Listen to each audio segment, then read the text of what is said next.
Hello there, dear viewer. I am Beatrice Gravestone. I will be speaking on behalf of Gokai Spartan. I will be telling a brief retelling of the story up until this point. The original skeleton of this story was a Naruto and Kingdom Hearts crossover called Naruto of the Organization, the Flawless Military. Link to the original story will be there in the description. The story originally began in 2009, when Gokai Spartan was still attending college and first wrote this story. It was a crossover between Naruto and Kingdom Hearts. This story was written before Dream Drop Distance and before Madara appeared in the Shinobi War. During the battle at the Valley of the End, Sasuke and Naruto clashed. However, Kakashi found Sasuke knocked out instead of Naruto. Naruto was found by Vexen. The clash caused him to forget all memories of who he was. Organization 13 experimented on Naruto, discovering an alternate source for Kingdom Hearts, chakra. They sent members to the Shinobi world to destroy ninjas and extract their chakra into the sky. Lexius, Marluxia, Larxene, and Demyx were bested in combat. Axel, Xion, Roxas, and Saix left the organization. The organization needed new nobodies to fill its ranks. 5 new nobodies were created. Rogexiel, the magnetic temptress. Before her divine origins, she was simply a regular member like everyone else. And Dexter, the pragmatic parasite. Both Rogexiel and Dexter were created alongside each other. Rogexiel to give Xigbar a love interest, and Dexter to provide the organization with a more competent scientist.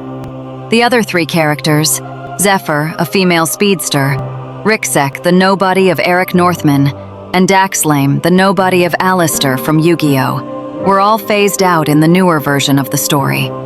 In the original, however, they were new members. The organization waged war in the Naruto world.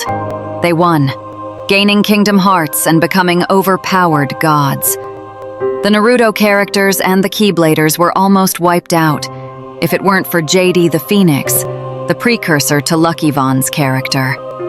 The story ultimately continued, adding arcs such as Once Upon a Time and Game of Thrones. Around this time, Gokai Spartan stopped telling the story. However, it continued in other ways. Objectives changed. The organization was altered into the Flawless Military, owned by Rogexiel and Dexter. My character Beatrice was originally an antagonist paired with Mavis, Rihanna, and other characters that Gokai Spartan has long since forgotten. We were under an evil queen named Rhaenyra.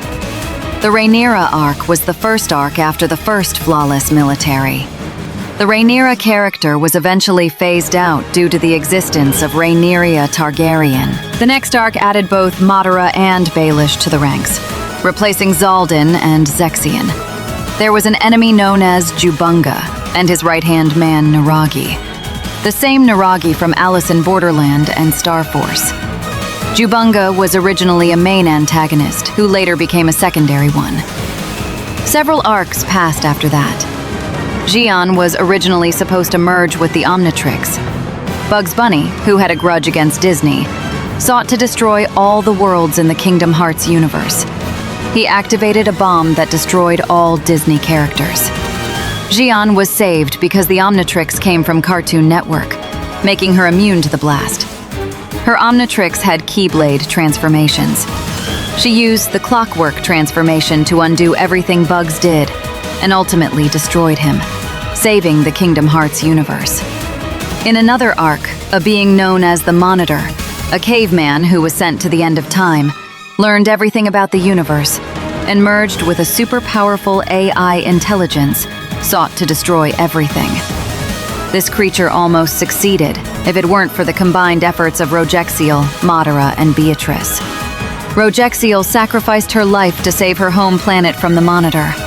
The forces of good, consisting of Z-Fighters, Straw Hats, Power Rangers, and Game of Thrones characters, all fought and died. Madara and I were the last 2 standing on the battlefield. I had a cannon that could obliterate him, but it needed time to charge. Madara used Edo Tensei. The Monitor laughed, for whenever he destroyed someone, their very soul was extinguished forever. However, before Rogexiel's death, She had placed a piece of her heart inside Madara, saying, "The reason I chose you is because you are a survivor. I have no doubt you will be the last man standing." She was resurrected by Edo Tensei, and her divine power restored her completely. The two of them teamed up, and the three of us combined our strength to blast the monitor into oblivion. An evil scientist named Haga was rivals to me and Dexter. Haga was obliterated by Dexter, but his essence lived on in a cybernetic Niragi. The two of them traveled through the multiverse, trying to obliterate the very inspirations behind fictional characters. They believed that if they could destroy what inspired Rogexiel, then they could destroy her for good. As they pursued this goal, they wiped out countless figures from history and fiction, beings like Dracula, the Three Musketeers, and anything that served as the foundation for supernatural or superhuman myths in the future. They even eliminated Gloria from Daphne and the Brilliant Blue, yet Rogexiel still remained. Eventually, they realized that to truly end her, they would have to enter reality itself and eliminate the author, or any real people who had inspired Rogexiel. They emerged in the real world, only to discover their powers had no effect here. They couldn't harm the author or anyone else in our reality. Not only did Gokai Spartan deck Haga/Naragi back into the fictional multiverse, but Rogexiel and every person he had previously eliminated jumped him upon arrival. It was Madara who ultimately destroyed Naragi. The two had long-standing issues, as every time Madara tried to destroy him, Naragi would resurrect. When Rogexiel restarted the universe, Naragi was stripped of his evilness. He was still a jerk, sure, but he ultimately teamed up with Lucky Vaughn and Alicent, joining the Gamma Branch. There was a female protagonist before Rogexiel. Her name was Ashley. She is the precursor to Rogexiel, and was the main character in Gokai Spartan's stories before the invention of Flawless Military. In the Flawless Military canon, she is a rival and enemy to Rogexiel. Wanting to take back her crown of the universe, she had a sister named Tabitha, an evil scientist who worked with me and my brother in the SCP Foundation. Ashley's has been phased into Mavis. Tabitha will appear in the future when Gokai Spartan starts covering mine and Dexter's characters more. Mavis was different prior to YouTube. She was more of a crash-out and cursed like a sailor. Those aspects of her character are still somewhat there, but some of them have been given to Midoko. The Star Force team, as we know them, were similar, but different. They didn't originally have the Q-Ranger powers. Instead, they had their own unique abilities. They weren't even known as Star Force back then. They were simply called the Gamma Branch. The main, Flawless Military, consisting of myself, my brother Dexter, Rogexiel, Madara, Baelish, and Organization 13, were considered the Alpha Branch. The Gamma Branch consisted of Lucky Vaughn, Alicent Hightower, Naragi, Roxas, Raven, Starfire, Quasimodo, Aegon, Aemond, Helena, Jaime Lannister, Cersei Lannister, Tyrion, and Tywin Lannister. Their main opponents were Ikagon and Midoko, a skeletal creature known as Will-O-Wisp, Thunderborn Thor Odin's son, a version of Thor with King Robert's memories and vengeance toward the Lannisters, Haga, an evil scientist, and Hatebuster, one of Haga's experiments. Zigbar's father, an ancient warlock named Lobo, attacked the Flawless Military. He sealed my brother in a time loop, turning Rogexiel into stone, poisoning Xion, turning Marluxia and Larxene into babies, and transforming Luxord into a child. This malevolent warlock poisoned Rihanna's animal planet and spread massive curses throughout the galaxy. He was ultimately defeated by Lucky Vaughn, Alicent, Naragi, Rogexiel, and Zigbar. Vaughn, Alicent, and Naragi were a trio back then, but I changed that later on because the Alicent in my original story came from a timeline where she didn't have Aemond or Aegon. In that version, Aegon, Helena, and Aemond were the children of Viserys and Emma. I didn't want to redo all that established history, so Alicent's character went in a different direction in the YouTube version. While Rogexiel was incapacitated, Mavis stepped up as the leader of the flawless military. Then came another world-ending arc. Well, would you look at that? I was able to find some of the original story Gokai Spartan has written prior to starting his channel. The battlefield stretched beyond comprehension. The sky cracked like shattered glass. The ground trembled with the weight of billions of warriors, gods, monsters, and legends from across time and space. They had all gathered for one purpose: to stop X-Death. He stood at the center of it all, a void of absolute nothingness, eyes glowing with cosmic detachment. He raised a single hand. X-Death. Aliens, nobodies, shinobi, rangers, riders, pirates, Saiyans, dragons, ghosts, machines, gods. Beautiful. X-Death. No matter your existence, all will return to sheer oblivion. And then it began, the first wave. The mightiest strike first. Goku and Vegeta lunged forward first, their power erupting across the battlefield. Their Saiyan blue aura ignited the heavens as their fists shattered the sound barrier. Goku, Kamehameha. Vegeta. Final flash. A combined blast strong enough to shake reality itself tore through the sky toward X-Death. He raised a single finger. Their attacks disintegrated before impact. With a flick of his wrist, Goku and Vegeta were obliterated. Their golden energy faded into nothing as their screams echoed through the void. Monkey D. Luffy charged next, his Gear 5 form twisting reality, eyes burning with defiance. He stretched his fist, aiming to smash X-Death into the ground. Luffy, I'm gonna send you flying! He never made contact. A single beam of annihilation pierced his chest. His body unraveled into non-existence before he could even react. The Shinobi Alliance, led by Naruto, Sasuke, Madara, and Hashirama, surged forward, jutsu flying in all directions. Naruto, we won't let you destroy our world. Sasuke, Chidora, perfect Susanoo. 1,000 hands, 1,000 blades, 1,000 jutsu. None of it mattered. X-Death raised his arms. A wave of oblivion surged outward. The Akatsuki, the 5 Kage, Boruto, and Kawaki, erased in an instant. Madara, despite all his strength, tried to hold his ground. Madara, this war is not over. I am the... His words cut off as his armor and flesh dissolved into void. The Uchiha clan, the Senju, even Orochimaru and Kabuto's Edo Tensei army, all wiped from existence, their souls unable to return. The collapse of Westeros and beyond. Across the battlefield, Littlefinger stood beside Daenerys, Jon Snow, the Starks, the Lannisters, and the Baratheons. Dragons soared above them, breathing fire upon the enemy. Daenerys Dracarys. Rhaegal, Drogon, and Viserion unleashed hellfire upon X-Death. It washed over him like a gentle breeze. He snapped his fingers, the dragons. Gone. Daenerys, her golden hair turning to dust, reached out toward Jon before she too vanished. Jon Snow, Tyrion, Cersei, Jaime, Arya, Sansa, all obliterated.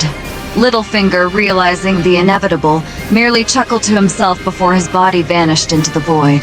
The fall of the duelists, rangers, and riders. Luxord, Yugi Muto, Seto Kaiba, and every duelist from across the dimensions drew their strongest cards. Yugi, I summoned the Egyptian gods. Slifer, Obelisk, Ra. Kaiba, Blue Eyes White Dragon, attack! The monsters charged forward. X-Death didn't even acknowledge them. A burst of anti-existence swept the field. Every duel monster, every duelist, every Shadow Realm entity, gone. Meanwhile, the Power Rangers, Kamen Riders, and Sentai Warriors formed their Zords, Megazords, and Colossal Machines in one last desperate attack. Red Ranger, for the universe, let's end this! Their mechs, once symbols of heroism, crumbled like sand. Every Ranger, Rider, villain, and hero alike wiped from time itself. Even the Psycho Rangers and villains like Lord Zed and Rita Repulsa, unable to escape fate. The gods fall, the universe crumbles. Thor, Odin, and the forces of Asgard stood defiantly. Thor, you face the power of gods. X-Death. Gods? I have seen your kind perish 1,000 times before. Thor's hammer shattered mid-swing. He, Odin, Loki, and every Asgardian turned to light before ceasing to be. The Night King and the undead armies of the multiverse charged forward, fearless, mindless. But even death had no claim here. They too were wiped out. Even Sora, Riku, Kairi, and King Mickey tried to wield the power of the Keyblade to stop X-Death. Their light swallowed. The Keyblade shattered. King Mickey's final words never reached anyone. Even Frieza, Cell, Boo, Jiren, Broly, and the angels Whis and Beerus obliterated. Not even the gods of destruction could resist annihilation. The last survivors, only Rogexiel remained, standing against the storm of erasure. She held the beams of destruction back, pushing against the unstoppable force with everything she had. Behind her, Lobo made one final move, launching a concentrated ball of dark matter at Exdeath. Exdeath reached forward and ripped Lobo apart, his body dissolving into black dust. Rogexiel's strength faltered. The beams broke through her defenses. Rogexiel. No, this isn't over. Her body succumbed to the light. She was gone. The last one, Xian's escape. Xian stood frozen, her body trembling as she watched Ex Machina Sykes Axel Roxas, her entire world be erased before her eyes. Xian, this can't be happening. Her keyblade fell from her hands. As the final beams of oblivion reached her, Dexter threw himself in front of her. Survive. He vanished into light. Her Omnitrix activated on its own, sensing the imminent doom. A portal tore open. Xian was flung across dimensions just before the final burst of annihilation consumed the battlefield. The war was over. Existence had been erased. Xian alone, broken, battered, was all that remained. As she opened her eyes to a silent, ruined cosmos, she realized she was the last survivor of the multiverse.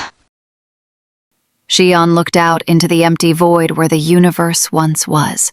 She cried. Everyone and everything was gone. Rogexiel, Roxas, Axel, all the friends and foes they had met along the way were gone. She wept until she heard laughter, the laughter of Lobo, who still existed. The beams had never touched him. Lobo, the flawless military's greatest enemy, gave Xian the strength to begin searching for the fragments of those who were lost. That was the last arc I left off on before beginning my YouTube journey. As you can see, there have been a lot of changes. Some characters are no longer with us, or perhaps they will appear again in the future.